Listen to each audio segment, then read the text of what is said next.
It's the greatest mystery in literary history. A divisive question with highly contested answers. Who was the writer behind the pen name William Shakespeare? Welcome to Don't Quill the Messenger.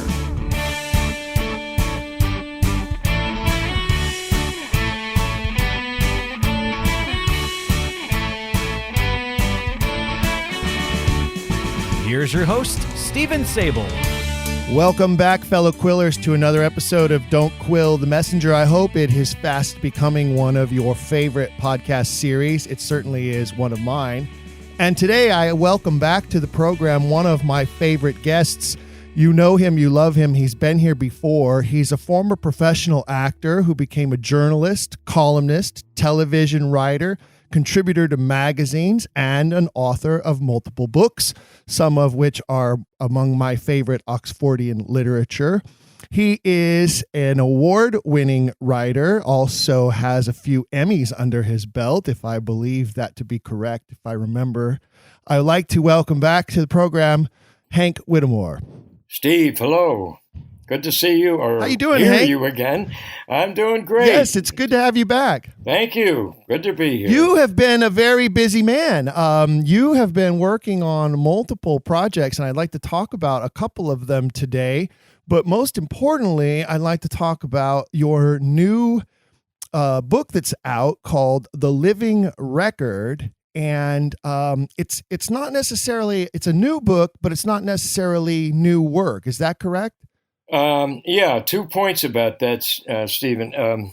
One, it got up on Amazon, and I made a mistake, I believe, by trying to advertise it too soon in the newsletter of Shakespeare Authorship Fellowship. And I had to pull it because there were some technical difficulties, and I wanted this book to be really formatted and correctly done. And so I'm going into another edition, probably during March. So it's not out there to be sold right now as we speak, but maybe well before the end of March, this will be back to sale. I really, it won't be beyond that. It could be, not that long, but, it was a technical matter. And what was the other matter you asked me about? Well, so that gives us something to look forward to, and gives my listeners something to look forward to. The Living Record, which will be available sometime before the end of March. Yes. Now, let me just say that this. I meant to answer the other part of that question. The monument was my way of expressing all of the material that came rushing out once there was a change of context that I could perceive about the sonnets of Shakespeare, a change of what context of time, of history, of biography, these very personal sonnets were about. And so it all came pouring out of the floodgates, and I have a book of 900 pages that I'm going to re-edit and republish in due time.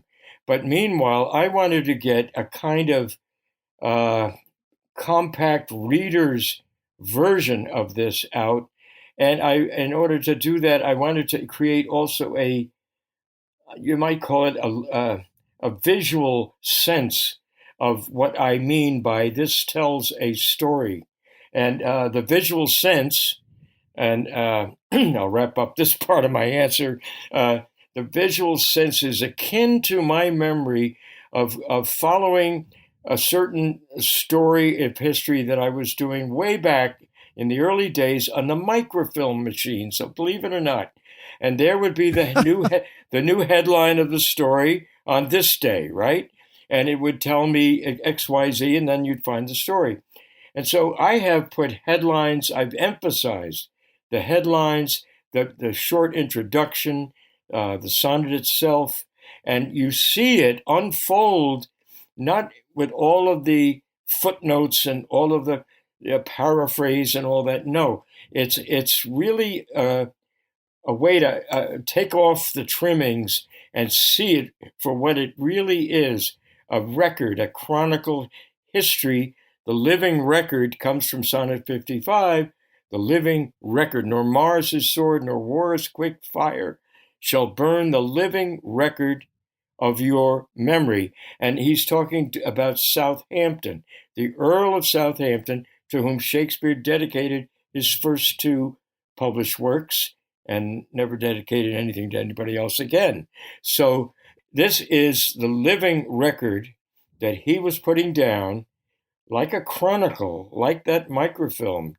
It has its unfolding process, as in a diary, if you will, and so this is the living record of this young Earl. That's the beginning, anyway. Well, I know we have a previous episode where I had you here as a guest, and we discussed the monument at length, and it is quite a volume of work. And I know that a lot of the newer listeners and newcomers to the Shakespeare Authorship Question might look at a book like the monument and be completely intimidated by it. I do know some of the newer listeners and newer members who have tackled it and taken it on, and it has changed their lives when it comes to their understanding of why there was a Shakespeare, how there became a Shakespeare, and what the works actually really mean to them. I'm glad to see that you're creating this sort of compact reader's version, as you called it, that will make it a little more accessible to some of the newcomers to the authorship question and to Oxfordianism. And I'm consider myself blessed to have a copy of this first edition, the draft edition, as it were. And I've had an opportunity to look through it, find some of my favorite parts of it. I did notice that there were a few things that I know that you're working on that you're going to change and clean it up a bit.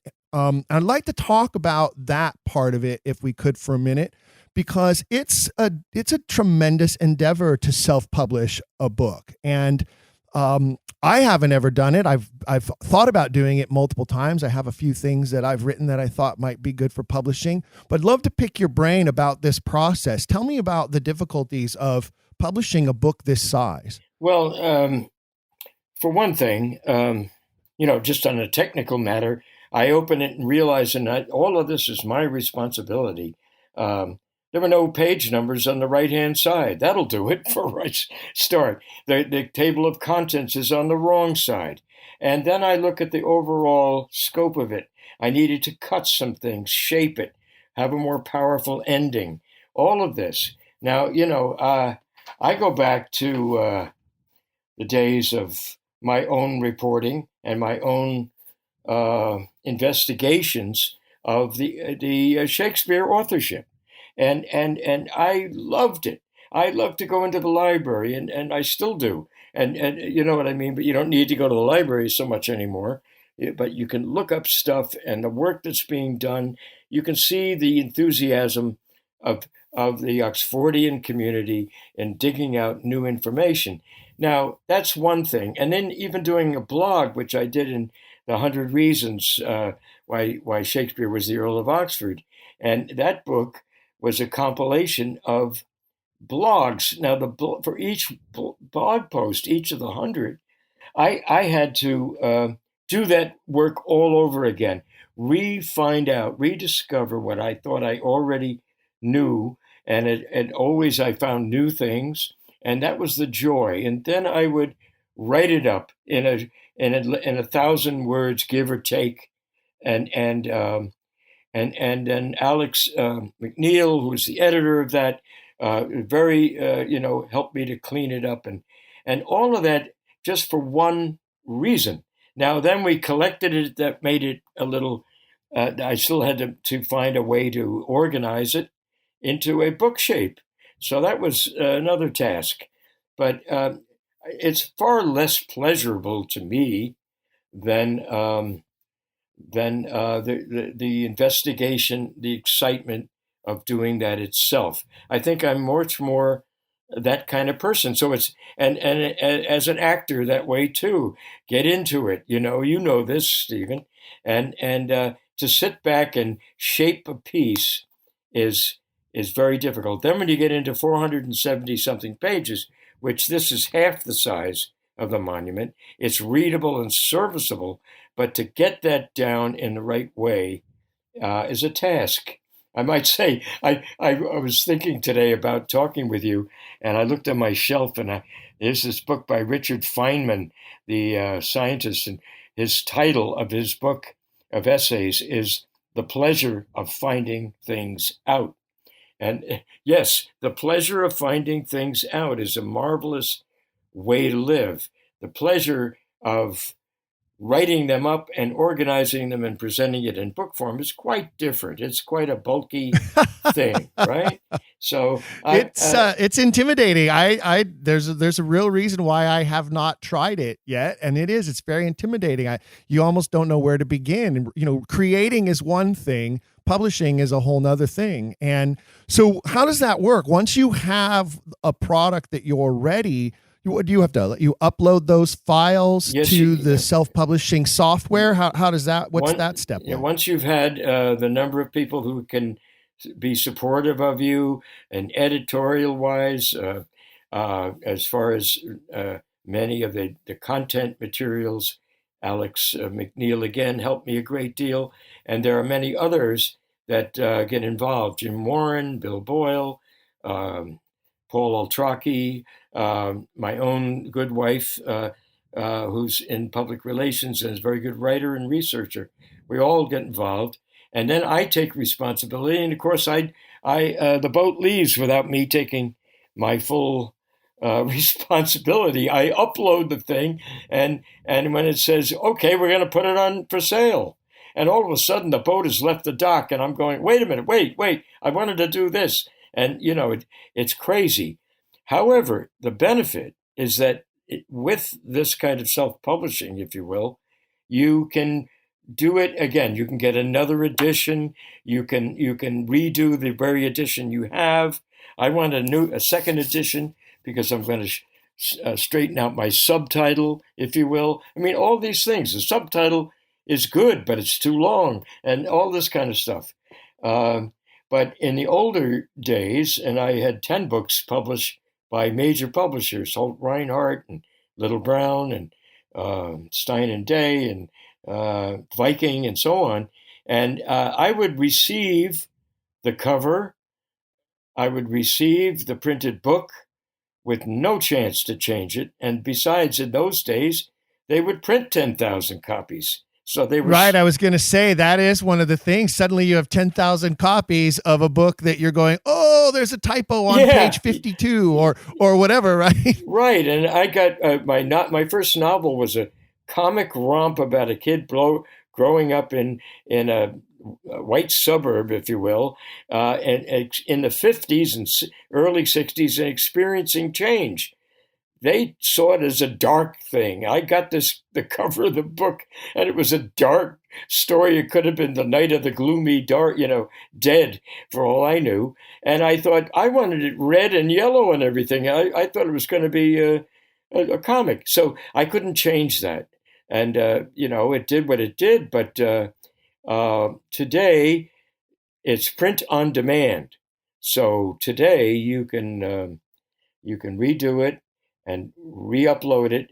It'll change the one and replace it with the new copy, and off you go. And you can do that as many times as you want. Of course. Well, I'm going to cherish this copy that I have right now, that I'm holding in my hand. It's going to be a collector's item someday because it's going to be that first edition, not completely edited yet. And I'm going to consider it valuable. When I see you in person, I'm going to make sure I have it in my hand so you can sign it for me, because then it'll really be worth something. I hope it's worth a lot, Stephen. But let me say, there are some very important things to say about the Oxfordian movement, about the themes of this book. And I want to make sure I tell you during our our talk today. I just Well, the next question I was going to ask you is, I know that it is a compact version of the monument, but you mentioned just a moment ago that you went back and you re-researched and you did some additional studying and you relearned some things that you thought you already knew. How is this book different from the monument? What are some of the major differences that readers will find who are familiar with the monument but also would like to have this book in their possession as well? Well, number one, in the monument, I put what I call translations. I mean, you could say they were paraphrases, but in fact, it was very interesting. I could translate line for line, starting with the first 26 sonnets, and as I got more into the numbers, it became more complex, more deeper emotionally, and pretty soon it was almost impossible to do those so-called translations with any great accuracy and with any ease, the way it had been for the first, which gave me a true inner sense of the power of Shakespeare, and in this case, Shakespeare, the Earl of Oxford, writing in his own voice, his own story, a totally different piece of work than anything else that's out there under the Shakespeare name, and not published until Oxford was dead at least 5 years, if he actually did die when we think he did, and that's 1609 as opposed to 1604, and so that was one thing, and then the other, I have extensive notes, line notes for each line of each sonnet in the monument, and that takes sometimes 3-4 pages of notes. And the incredible thing here, excuse me, the incredible thing here was that that I knew this must be correct because everything kept spilling out, everything kept cross-checking. It was almost without effort that the monument got written once I understood how to write the darn thing. You know, the difficulty was how to structure it. I finally thought, well, let me just start with how it all came about, what the what rules of the game are, and then, here it is, sonnet by sonnet. Just tell it, because the change here was the new context of history and biography. It was just spilling out, and if you're wrong, you're going to find out pretty soon. And what it did was keep confirming and adding new things, and then I didn't have all the information, but it's been quite a long time since the monument. It's been 17 years since 2005. And for example, in 2011, I was stunned by the fact that Southampton had written a long 72-line poem to the Queen during the time that he had been tried and convicted, and Essex had been executed for the same crime of treason. And now Southampton was awaiting the block, and wrote a poem to the Queen. It was the only poem he's known to have written. It was discovered and written about anyway in 2011 by Laura Crowley in the Renaissance issue, the New English Renaissance, I believe. And in any case, I then looked at it and said, "Well, my God, a poem by Southampton." It turns out earls wrote to the Queen through poetry. Essex wrote a long 230-line poem to the Queen in the 4 days before he was executed. And now here's how Southampton pleading for mercy. And then I find that so many, I mean, really dozens of words, phrases, and concepts in Southampton's poem were written in those sonnets that exactly coordinate with the prison time of the sonnets of Oxford. So I began to realize that Oxford somehow must have gotten his early sonnets from 27, where it begins, the prison years, up to about 45, 50, or even up to the suicide note of 66, to Southampton, some of those sonnets. And sure enough, he used those concepts to try to persuade the Queen to spare his life. I don't really know if she ever received that poem. I imagine she did, but I don't know. What I do know is that it confirmed in a great way my understanding of the context of the Shakespeare sonnets. And of course, those there's always a rift about it, because those who don't want to see what I call a paradigm shift of the sonnets would like to argue against anything that comes up, And we know all about the Oxfordian wars, which I want to talk about too. Okay. But well, since we've gone there, let's talk about it, because I know that there are listeners of this program who are staunch defenders of different areas of belief that they have with regards to the Shakespeare authorship question and Oxfordianism. I know we have some listeners who aren't yet convinced that the Earl of Oxford was Shakespeare. We have some listeners who are convinced that the Earl of Oxford was Shakespeare and that his relationship with Southampton was one of illegal and improper sexual affair. Yeah, sure. We have some listeners who believe that it's a father-son relationship. Everybody who listens knows that that's what I tend to believe. I know that's what you believe. But you're right. Sometimes the arguments can get heated and the debates can fall apart in anger between certain factions and certain people who believe certain things.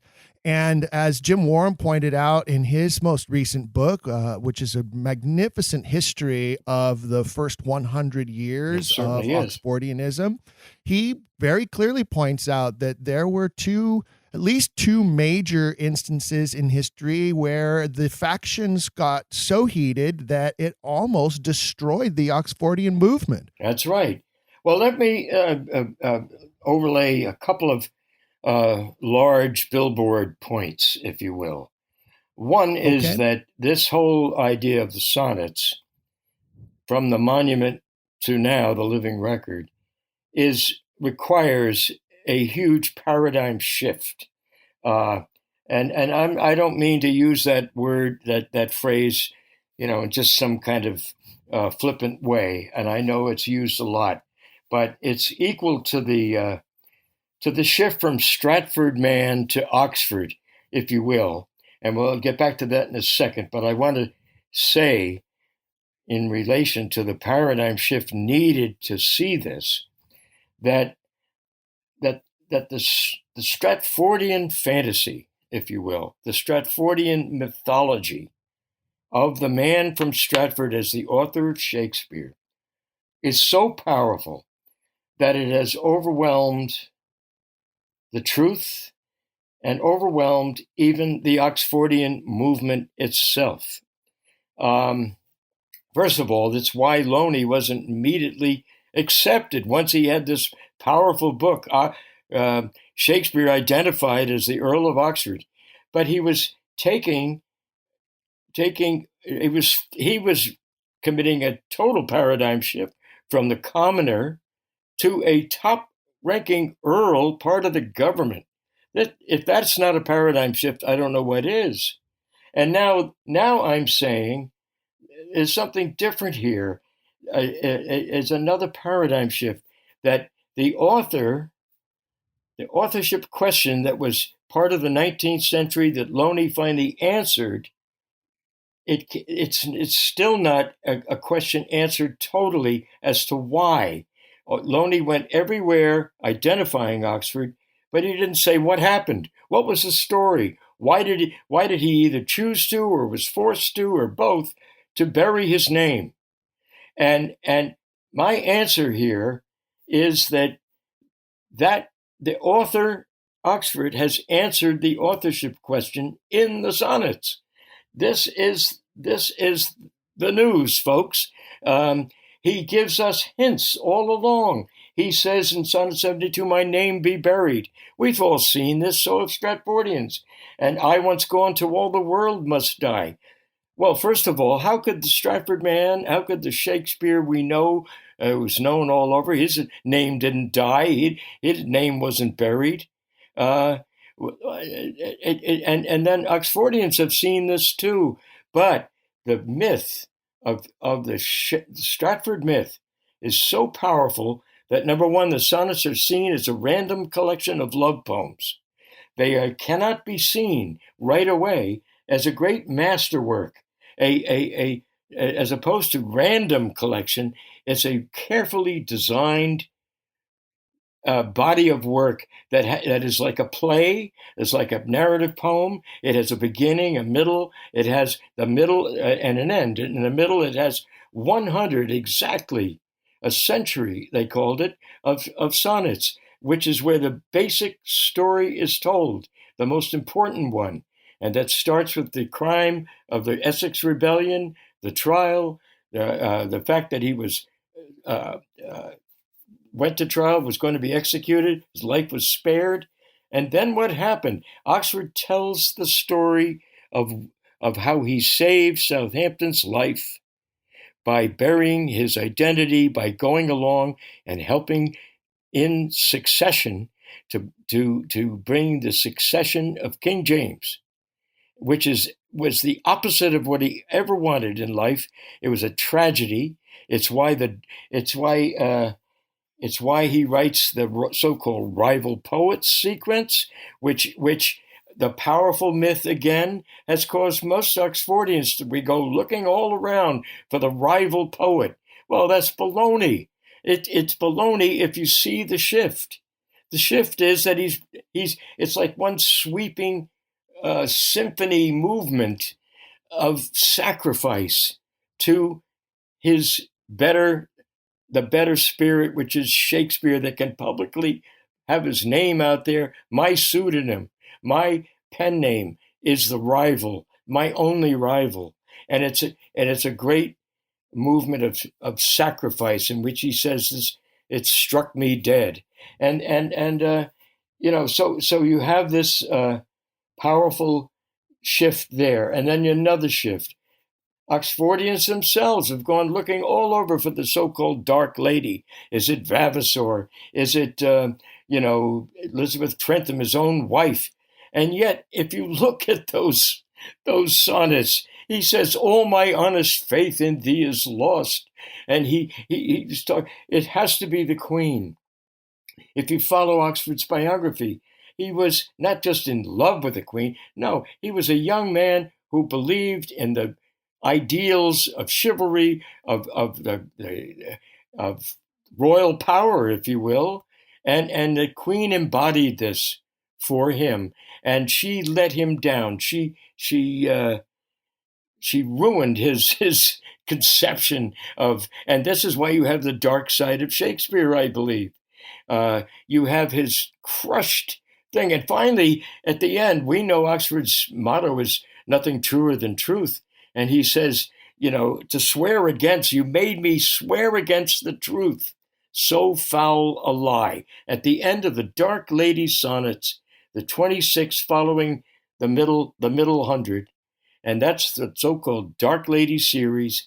And she's dark not because of her hair and her eyes and her skin color, but because of her negative view and because of her failure in his eyes to live up to the expectation that he once had of her. If you look at his early sonnet, he's a young 20s or earlier, talking about "Love thy choice above the rest in court, who gave thee grace," and all his writings to and about Elizabeth. He was a young man of great ideals, and they were crushed. And this is a genius too, yes, but a genius. The power of that myth is so strong that even Loney couldn't break it. Well, he in a lot of ways he was a staunch feudalist. Yeah, And he believed in that the true ordination of royalty. And he had I think that's one of the reasons why he was very much against the killing of Mary, Queen of Scots, was because you cannot and should not murder an anointed queen. exactly. And I think he advised her against that. I think he advised Elizabeth against that. And if you open this door, then once that door is open, it is hard to shut. Yes. Because if you can kill one queen, you can kill another queen, and you can kill another queen, and you can kill another queen. And Elizabeth felt the same way. That's right. That's right. And he did. And that he saw her as his prince, right? Yes. But I also believe that when you look at the sonnets, and you point this out very clearly in a lot of your work, and that is that once Southampton is born, and if believers believe, as you and I believe, that Southampton is the son of the queen, then, and also the son of Oxford, their child also becomes his prince. Not just his son, but also he now has a fealty to that boy as a royal offspring of the queen, right? Exactly, sure. And he had a real idol. We have to own up to Shakespeare's idolization of the system that he was working in, which was the royal prerogative, if you will. He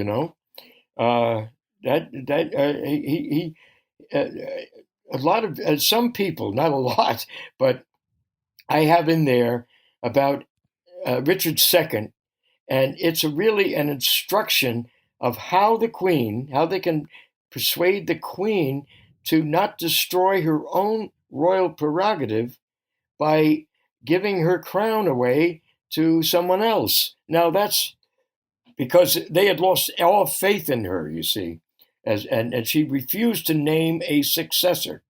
And thank goodness we have that popular streaming show called Succession, because now everybody knows what we're talking about. I mean, it's not that we didn't, but it's in the air, and that's what this writer from Georgetown in the 1980s laid out for his readers. That, and I put that in the living record. I indicate the basic part of what he wrote, which was that it was almost an instructional manual to the Essex faction, and Essex and Southampton in particular, of how to go about doing something that was basically a revolution to overthrow the queen, and do it legally, and do it with the queen's consent. That's pretty amazing. And if they thought the Stratford man was doing it, that's a mind boggler, isn't it? That the Stratford man would do such a thing. And yet you had this guy who's a Stratfordian, a very good scholar, lay this out. And how many good scholars are there laying out Shakespeare's brilliance like this as a believer in royal power? I'm just finishing reading a book called Shakespeare's Royal Self, for goodness sake, and it's a wonderful book by a psychiatrist. It goes on. It boggles the mind, the power of the Stratfordian fantasy, and it has affected the Oxford movement first. Look, you can go in and ask when exactly was Southampton born? In what room was he born? Where was he? None of that matters if you look at what Shakespeare is trying to tell us. Oxford as Shakespeare trying to tell us. In fact, he's not talking as Shakespeare in the sonnets. He's talking as himself. And Shakespeare is, as I say, the rival, the pen name. He kind of knew that there would be someone in the future, by the way, taking his place, but I think only taking his place after death. In other words, the Stratford man died eventually in 1616, and he wasn't even acknowledged or even pointed to until the first folio in 1623, like Stratford Monument and Sweet Swan of Avon. supposedly, and so on, right? But that myth was fed by its own believers, which is what happens with a cult or a religion, if you will. And the Stratfordianism is just as much of a cult as anything else. They think Oxfordianism is a cult. Well, I don't know what the definition is, but I do know that the myth, the fantasy is so it's backed by money and power and repetition and people's reputations. It's very hard to break. And then it's carried over into the Oxfordian realm where they, the same questions that are asked about Oxford. How come nobody ever mentioned Oxford by name? Yes, I know that there's a lot of cryptology and all this stuff where he was alluded to. But did anybody ever leave writing that said Earl of Oxford wrote Shakespeare? No. So the same kinds of arguments are used against the so-called Prince Tudor theory, or what's Jim Warren now calls, and I believe it's more accurate, the Dynastic Succession Theory. This is about the end of Tudor Dynasty and why it collapsed. And people cannot fathom that this is not a love story between the most absurd love story in the world. If you want to look at the sonnets and find out the relationship between Oxford, Southampton, and some lady called the Dark Lady, whoever it is, and you tell me, and to me it's absurd, and it has to be said so. If you want to get it from the sonnets, and then you can't back it up because there's not a scintilla of documentation about it, and yet that is one thing that I will say. When you look at the monument and now this version that you've put out, the living record, I can't say that I have found anywhere else anything that is as thorough an explanation of what the sonnets are and what they mean. If you look at Stratfordians, they try to dismiss the sonnets completely. They don't want to even talk about them if they don't have to. And again, as you say, it's just a random collection of love poems. When you look at the homosexual love affair or love triangle theory of the sonnets, there's a little more explanation. There's a little more depth to that, but it's not nearly as thorough as what you're putting forward and what you believe to be the story inside those verses. And I've yet to see anything that is as comprehensive an explanation of what those verses mean and how they play into the Shakespeare mystery. Well, nobody's saying that I don't know what Oxford's sexuality was. I have no idea. I know he was pretty heterosexual in one respect because you don't have a secret affair in the palace with a maid of honor, Anne Vavasor, and who gets pregnant and gives birth to your illegitimate son in the palace.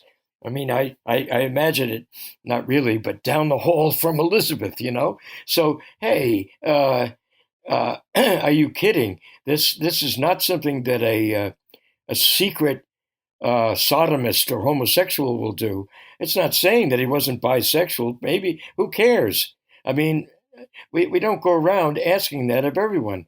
The reason we do, in terms of the sonnets, is that we refuse to carry over what Looney found out into the sonnets. What he found out was that here was a writer who was part of the government, who's the identification. It would be like identifying a member of the White House, anybody's White House, or a high-level vice president, let's say, who wrote this inside story stuff.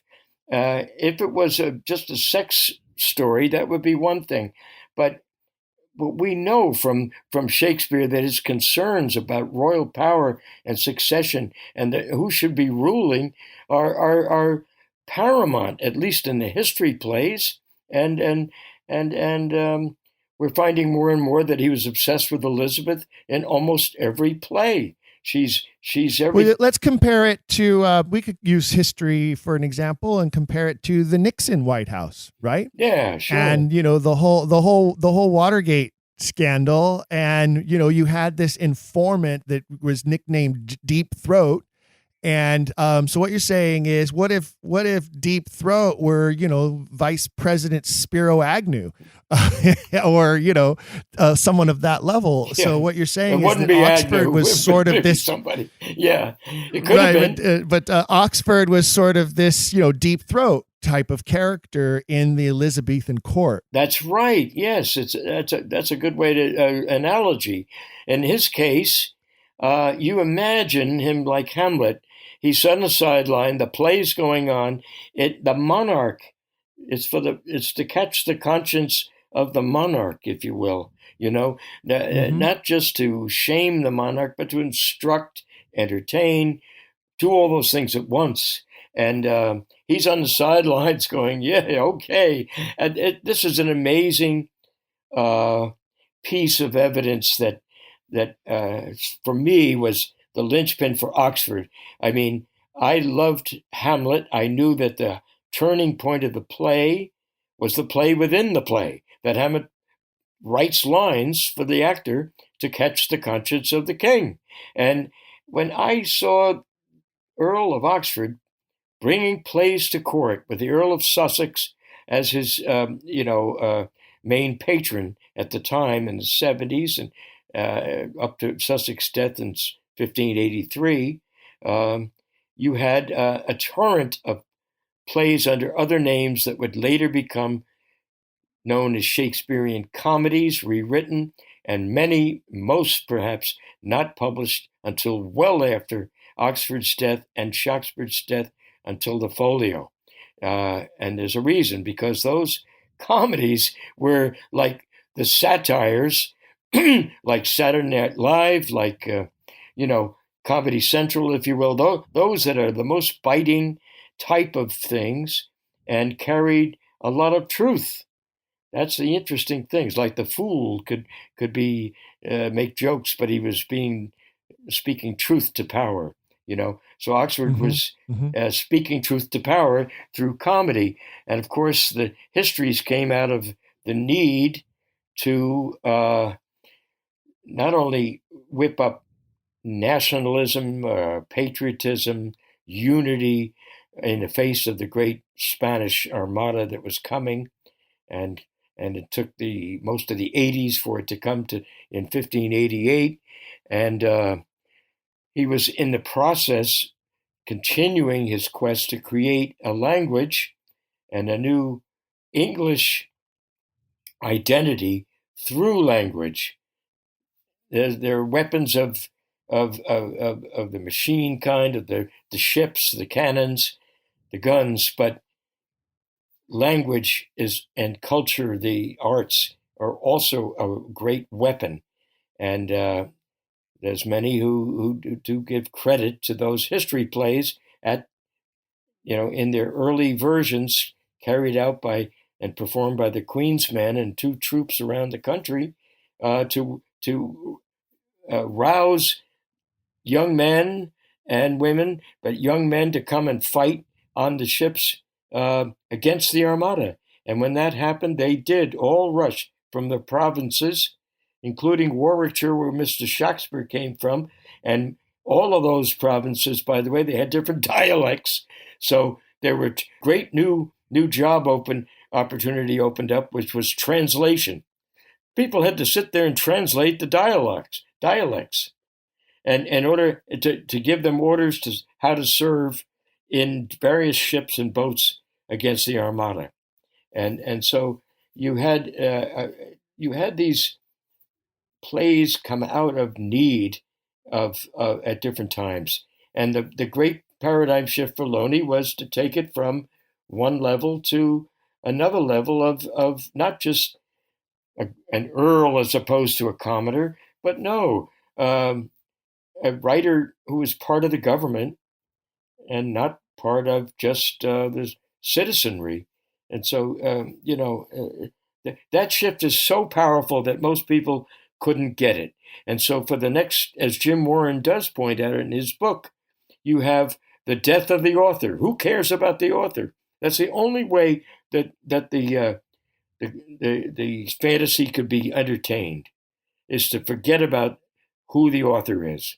And in this very book that I was reading, the Royal Shakespeare's Royal Self, it was written in the 60s. It's a great book by a Jungian philosopher, psychiatrist, and he's pointing out things about Shakespeare that he never questions how Shakespeare could have gotten this insight and this stuff that he has got a PhD for, he himself, the writer.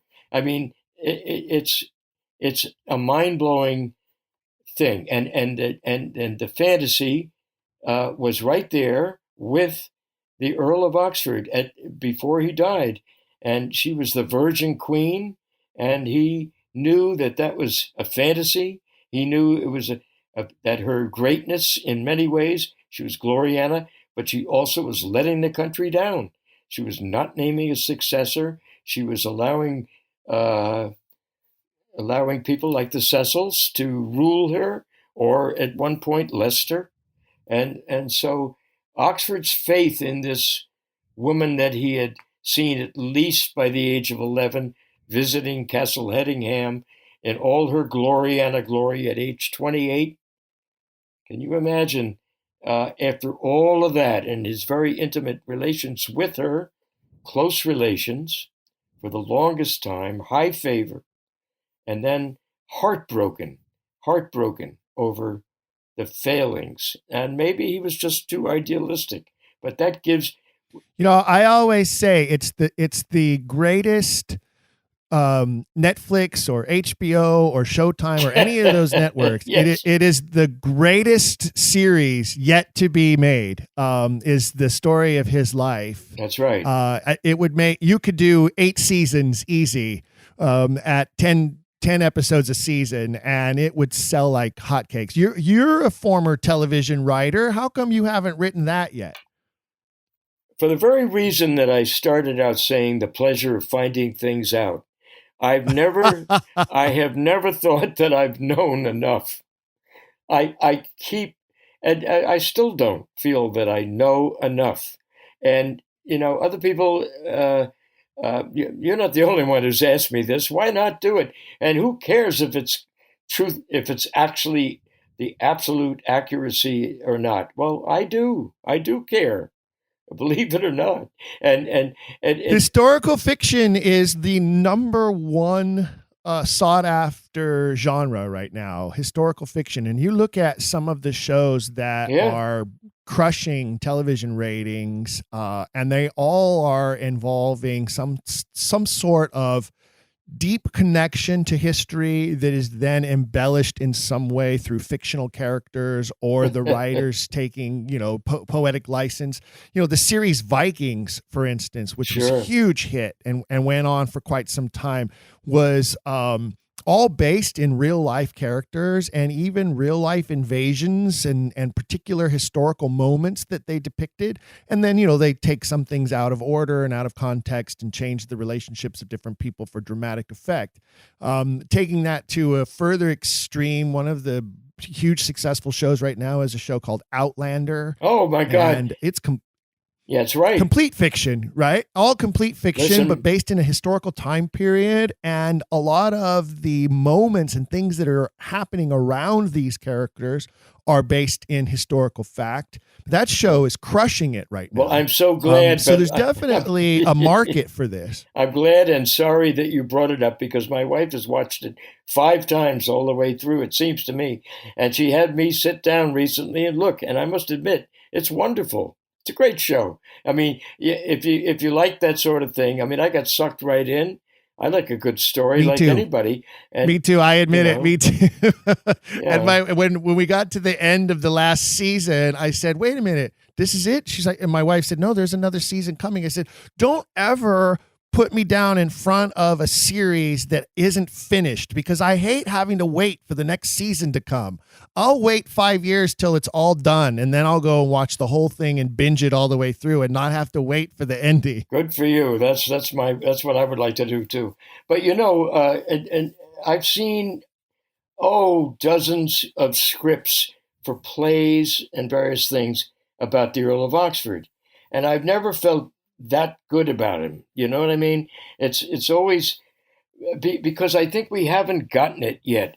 that I must insist on this, that Oxfordians have to sit there individually and think what part and aspects of the very powerful Stratfordian myth are still affecting their sense of what the relationship between these characters was. It's not easy, especially between Oxford and Elizabeth, if you will. To just have it as a story of romance or love stories, that ain't it, folks. It's not it. I know that all of it, I don't want to take the fun out of things, but we're talking about some serious matter here. We're talking about, in effect, when you get, the only other character in the sonnets is really Cecil, a captive good attending Captain Ill is, I believe, Cecil, who in that same sonnet 66 is, Oxford says, by limping sway, disabled. He was disabled much by Cecil. Now that's a well, I don't know how to compare it to the modern day, but you could name any of the political characters that you really hate, including some of the foreign characters that we're up against now, and realize that not all the world is full of wonderful people who are just thinking about love matters. They're thinking about how to get power, how to retain their influence and money and longevity, their legacy, and all of that is part of the Cecil influence, and it was Robert Cecil who managed to lead to Essex's destruction and to hold Southampton hostage in the Tower until he could do his will, and he had everything in the palm of his hand.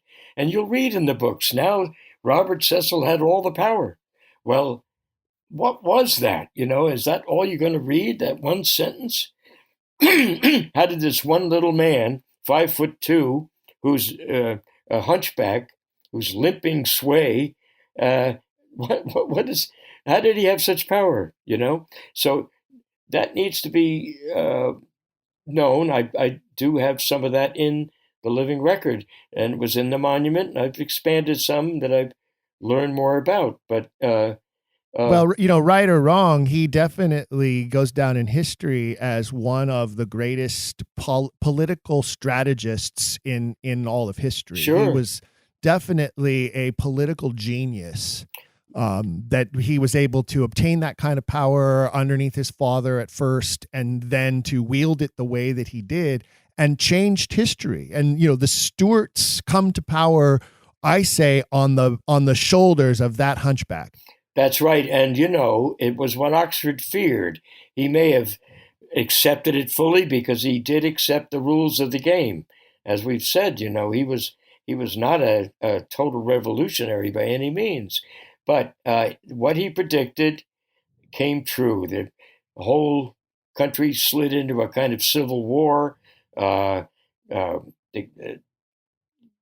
James has died in 1625, but within a couple of decades, his son was executed for treason, and then the whole everything was shut down for 20 years.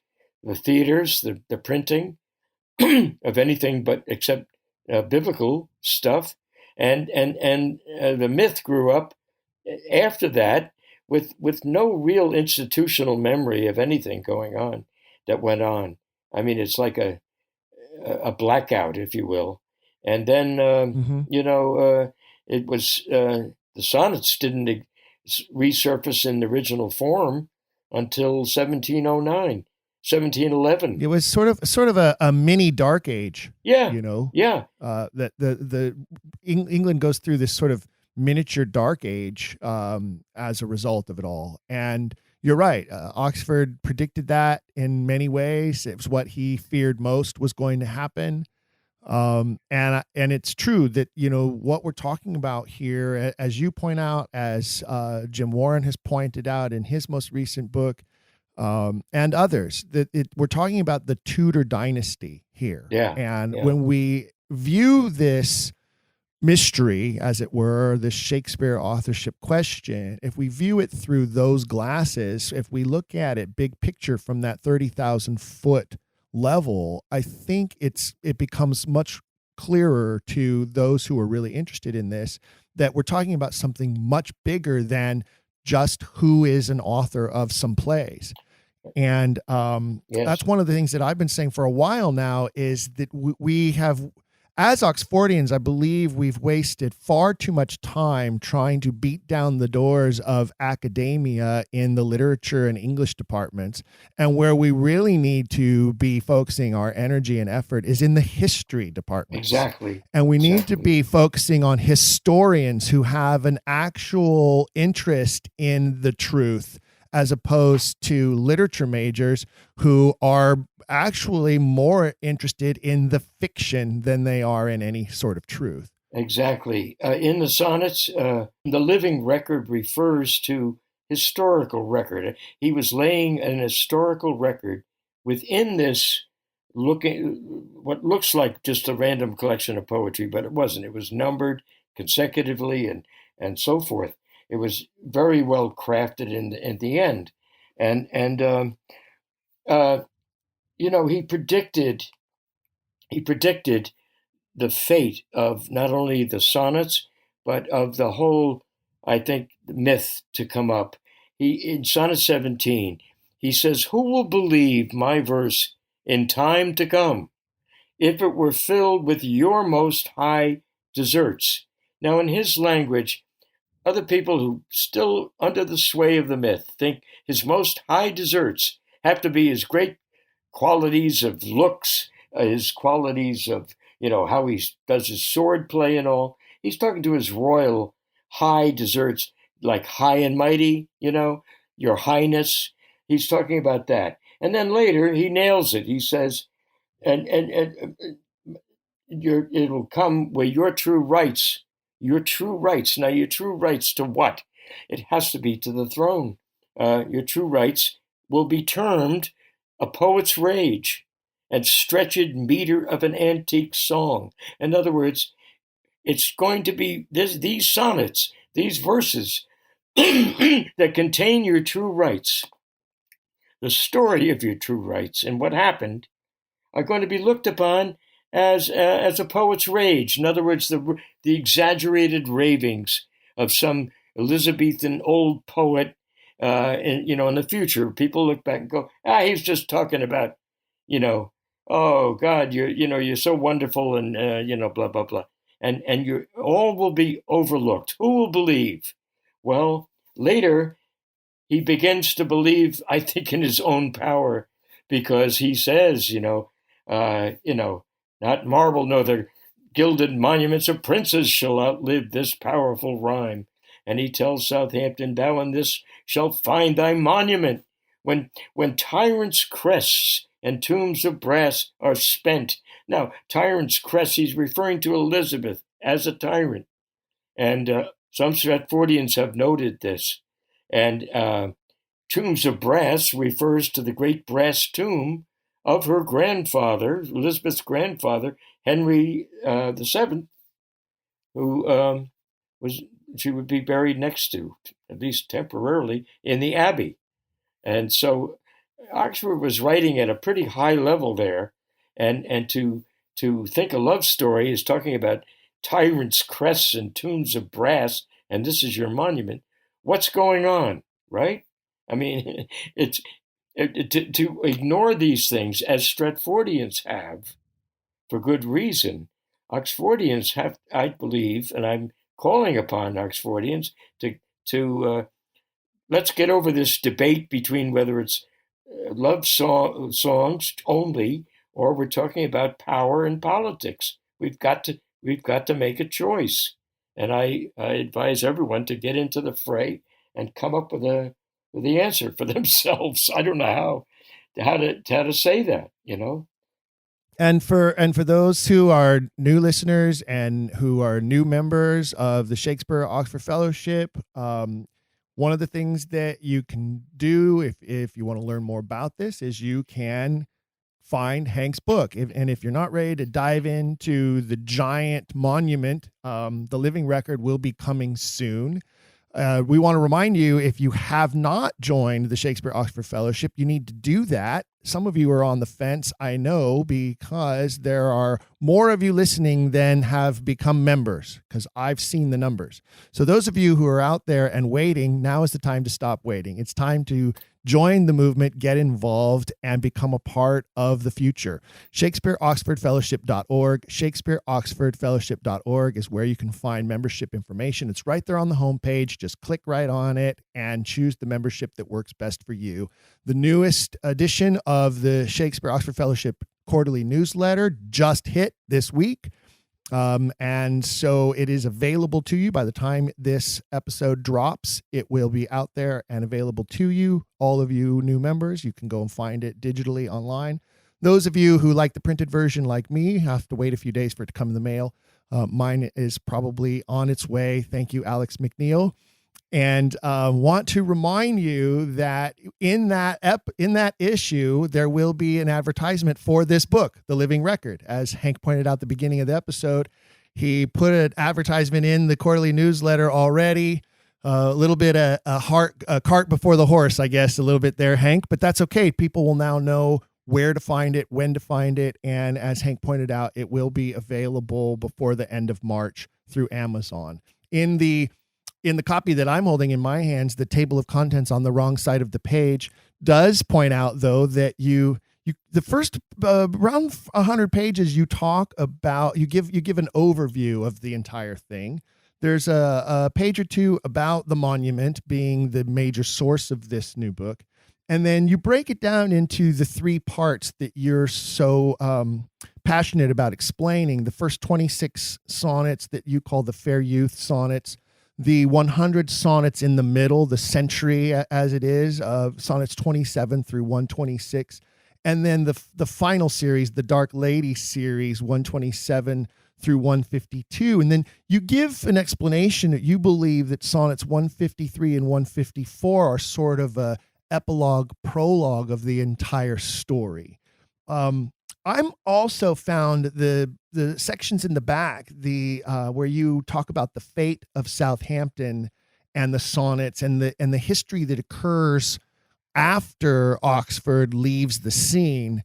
I found that just as fascinating, and including you do something that I haven't seen anyone else do, and that is you parse one of the most obscure Shakespearean works, The Lover's Complaint. And you do your sort of, line by line, stanza by stanza explanation of what that poem means. And I found that to be fascinating. I think that could be its own little short book, Hank. I think you got another project right there in the making, because I haven't seen anybody really take that poem apart the way that you do at sort of a cursory level in the back pages of this book. I would love to see a more thorough diving into that. So that might be a potential, little 100-pager for you at some point. Oh, thank you, Steve. What about the streaming movie like Outlander? I'm kidding. Well, yeah, you've got a lot. And we haven't even talked about another project that I know that you're working on.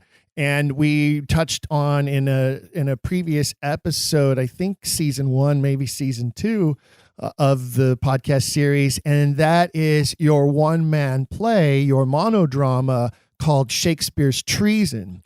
And I remember encouraging you to make some revisions to that so that it could be performed by any actor, not just by you. And I'm hoping that that version of that will be coming out soon so that I can produce, direct, and star in a performance of that work. I can't wait for that. And you'll see that soon enough, too. I just got to make sure the living record gets in good shape and it'll be out there. But it'll Well, come along. I recently had to take multiple plane trips back and forth to Southern California, and I took Shakespeare's Treason with me on one of the flights to refamiliarize myself with the work, because I know you have that actor's edition coming, and I'm looking forward to it when I finally have that in my hands. Great, Stephen. Great. I look forward to that. You bet. So what are there any other aspects of the living record that you would like to share with the listeners before we wrap up today? That's stuff that they should be expecting to find there, reasons why it's different from the monument. What else would you like to share before we conclude today's episode? Well, I think that there's so many aspects, but just to mention, I said that he gave us clues about that the answer. He's telling us what we've wanted to know. Why is my name going to be buried? And he's cluing us in. And to all the world I must die. What is that about? And he has my new subtitle, I believe, and don't hold me to it, but is Shakespeare, Shakespeare Succession and the Sonnets. Very simple. And it is about succession. Who is going to succeed Elizabeth? She would not name a successor. And Oxford was, at this point, though, in the main part of the sonnets, he's trying to save Southampton's life. So in that respect, right to the end, he's trying to figure everything out.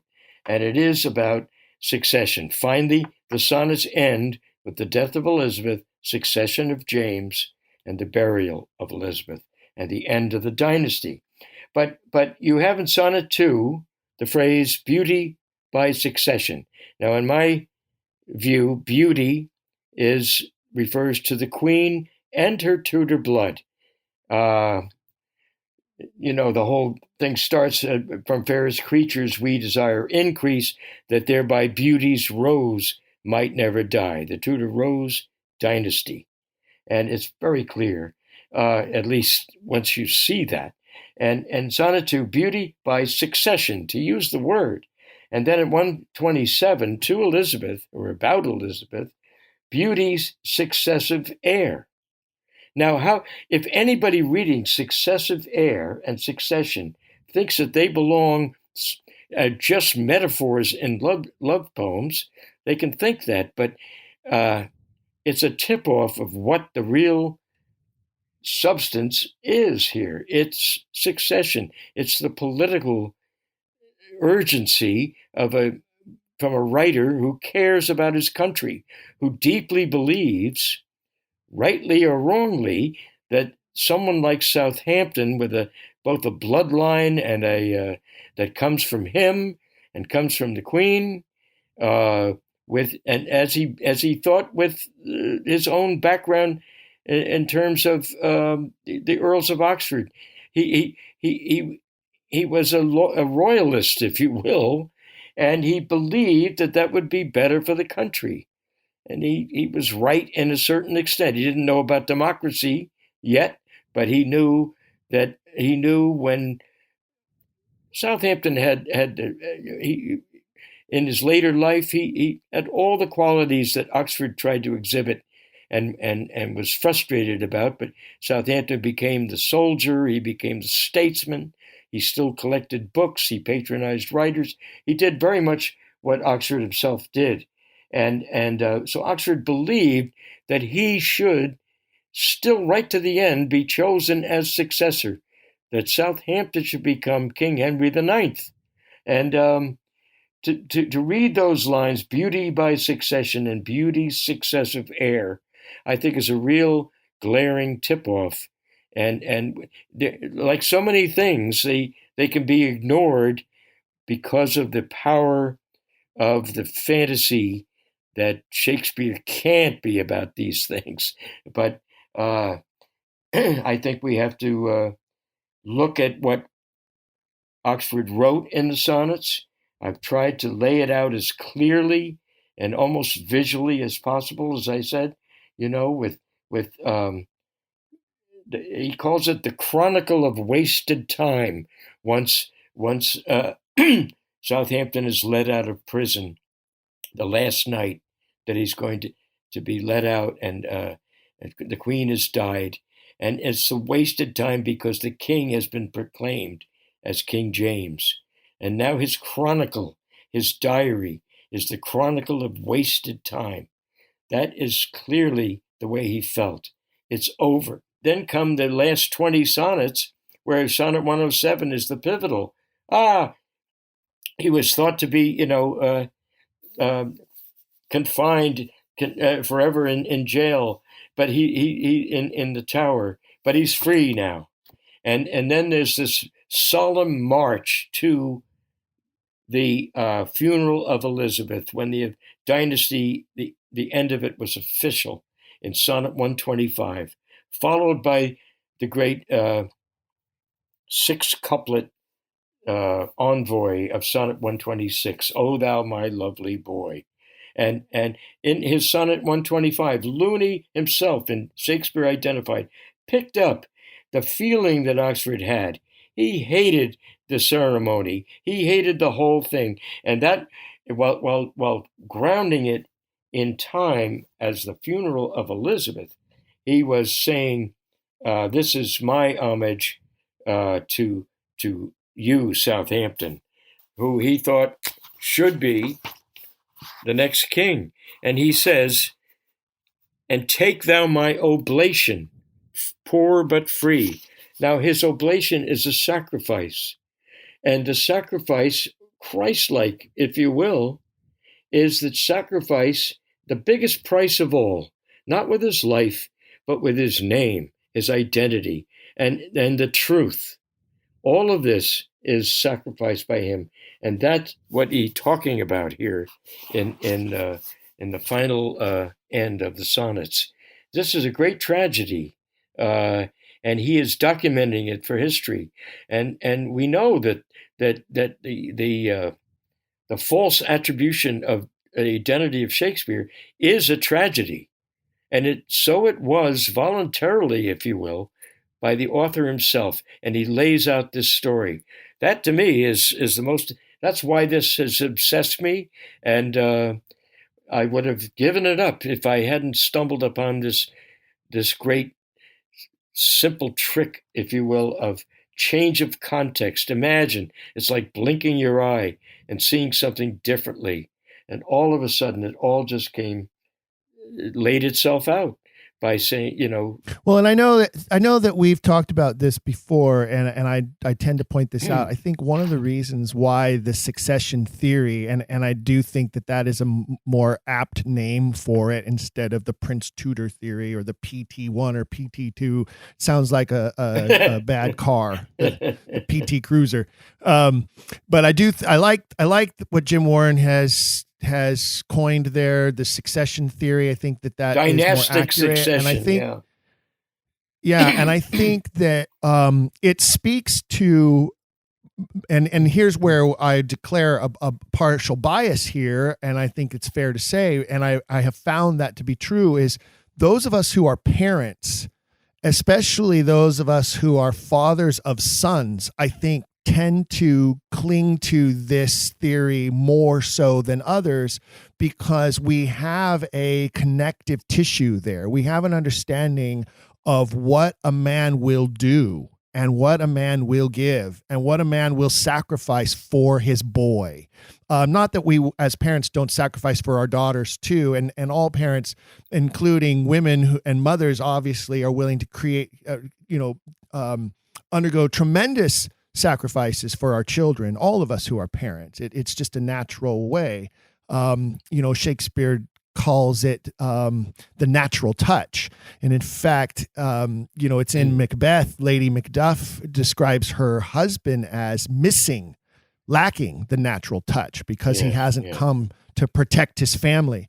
And I think that natural touch speaks to us. And I think that it in my mind, it comes out very plainly through the sonnets when you look at them this way. And thankfully, the work that you've done has helped us to see them in that way. And I think those who are opposed to this viewpoint, some of them either are not parents or haven't had children or don't have that type of connection to the work. And others, I think, are just so afraid. What the backlash that I hear sometimes is that it's too absurd. It's too ridiculous. It makes us look like tin hat wearing, aluminum foil hat wearing conspiracy theorists. How could they possibly have kept this a secret so long that she had this secret baby by the Earl of Oxford? Well, how the heck could they keep the identity of Shakespeare a secret for so long? If that's the case, like, we can't have it both ways. We can't have, well, this secret was able to be kept, but this secret was not able to be kept. Yeah. And so I don't know that I understand that argument so much, but what I'm finding more and more, especially through this podcast series, as new listeners come on board and as new followers of the mystery get involved in trying to solve it, what I'm finding more and more is that the newcomers are cleaving to this storyline. And it's because it makes sense to them. And it explains the mystery and why there is a mystery. Yes, yes. And not unlike what Justice John Paul Stevens said when he was discussing this many, many years ago, long before his death. He's the one, as a jurist, who said, you need to have a narrative that makes sense. And if you think about it, that's how all prosecutors work. All prosecutors must create a narrative that makes sense as to how the perpetrator committed the crime, why the perpetrator committed the crime, and why it makes sense to convict the perpetrator of having committed the crime. You know, the author gave us this, the living record. That's what he called it, and the living record of your memory, and it is actually the story he tells us. And, you know, I want to add something that's kind of a little bit almost hard to believe, but it's the living record. I emphasize living.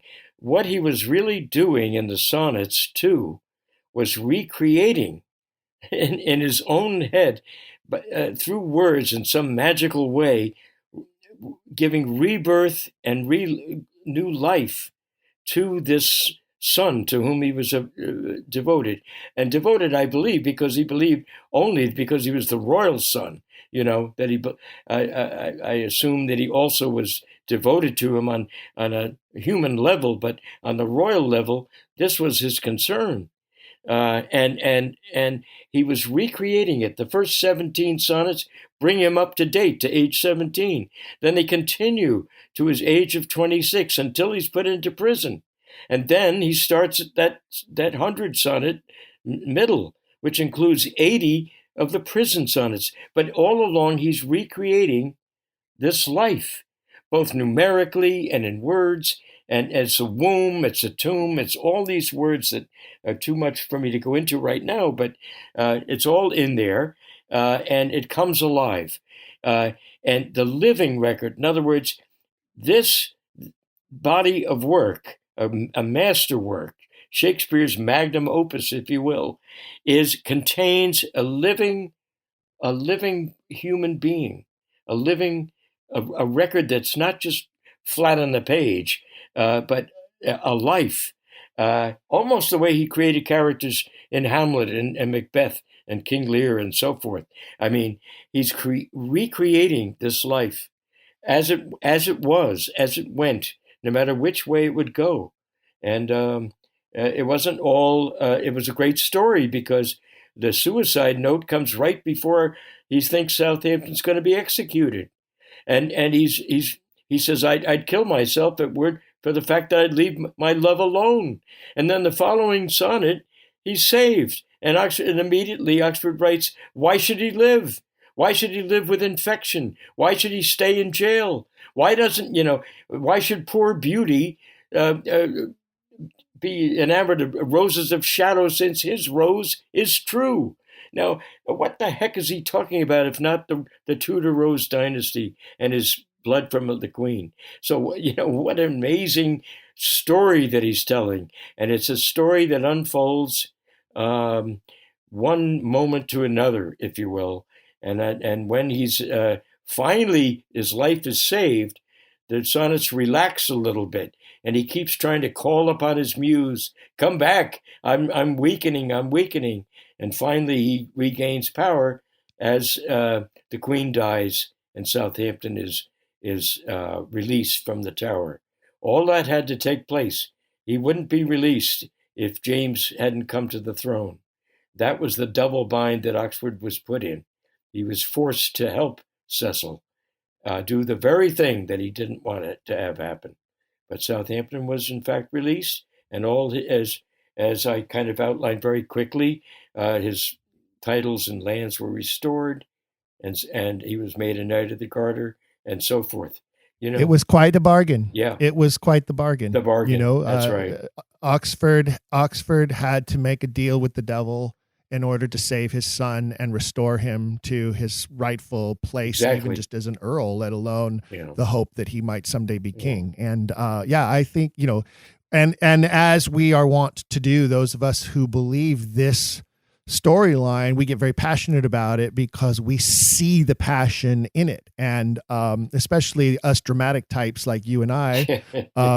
But I do want to remind everyone listening that this is where we stand. This is what we believe through our research and reading. You may have a different belief. You may have a different narrative. And one of the beauties of the Shakespeare Oxford Fellowship is it is open to all beliefs and all areas of research, and it encourages and in fact supports and even finances research into this issue on all fronts and in every area and aspect that researchers are interested in diving into, always with the intent that we will find more clues to solving the mystery and more pieces to put into the puzzle.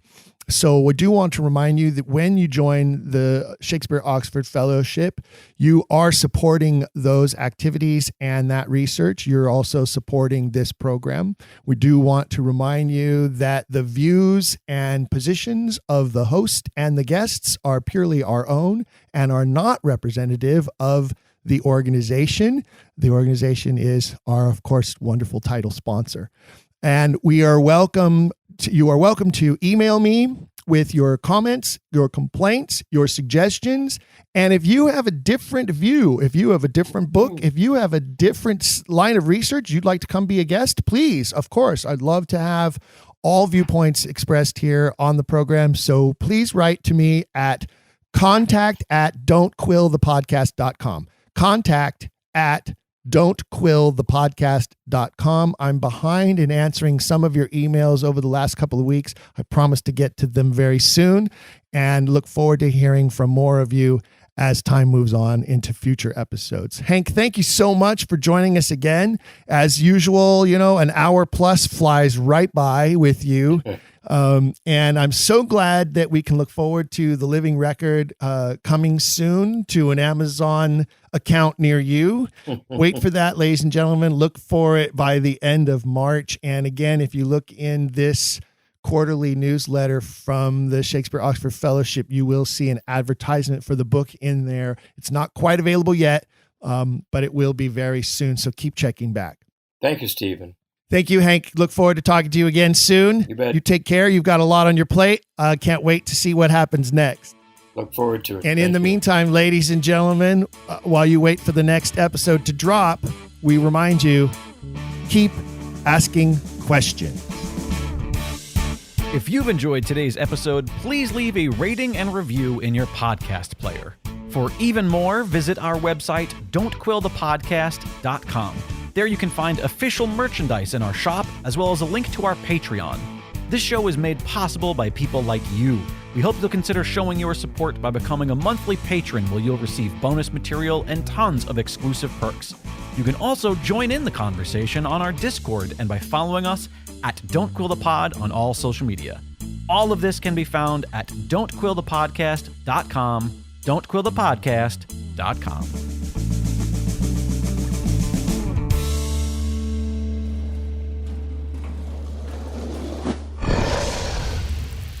It's Dragon Wagon.